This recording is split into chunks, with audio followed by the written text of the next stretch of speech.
Well, good morning. Tony Virtue speaking, Virtue and Partners, with our regular monthly update as we come to the end of the financial year. Well, what a year it's been. And as I speak, the Australian equity market at an all-time high. That was probably the case also in the property sector. So obviously fueled by record low interest rates. We still have interest rates at 0.1% for supposedly the next couple of years. And that is fueling quite incredible growth in asset values. As I say in my notes, if it continues this way, we may well see residential property grow from an aggregate of $8 trillion to $10 trillion over the next 2 years. If that happens, that will be exactly the same as the value of the Australian stock market. So this is quite a windfall for those who have assets. And what that will mean is the capacity to convert a lot of this into income streams at a later stage. And that will replace people's work. So we are very, very fortunate to be in the position that we're in at the moment. Markets do revert to the mean, and again, I think we need to be realistic about this, that we will have some social problems if this continues. Getting our children into homes is looking more and more problematic. Share prices at this stage, the actual earnings are supporting the higher valuations, which is a positive thing.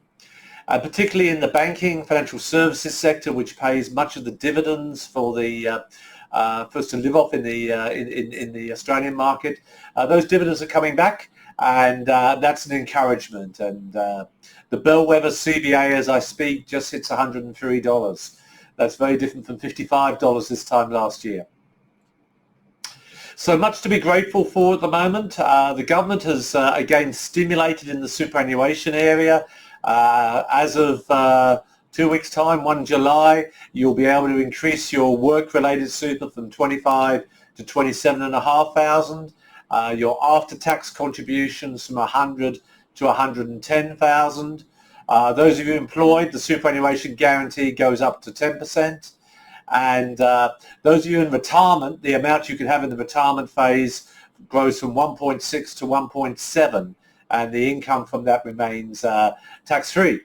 And just to cap it all off, you only need to draw down 50% of your usual drawdown. So that starts traditionally at 4%, so that becomes just 2%.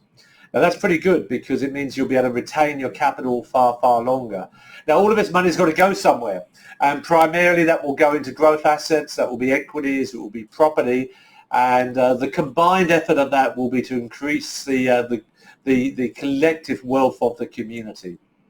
So this is a good news story. We obviously need to manage the downside, but at the moment, with interest rates being so low, it is actually the bond market that probably worries me more. Fixed interest investments could be quite dodgy if interest rates were to rise, but that's something understood by government. The net effect of all of this is the government now will owe $1 trillion. So basically, the private sector has picked up all the asset growth. The government has funded this, so paying that back, you almost get to a credit card you can't jump over. That all you'll ever be able to do is make your interest payments, not draw your capital down.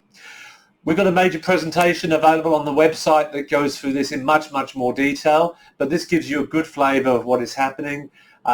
Delighted to see so many of you face to face, and I look forward to seeing you all again very soon, shortly.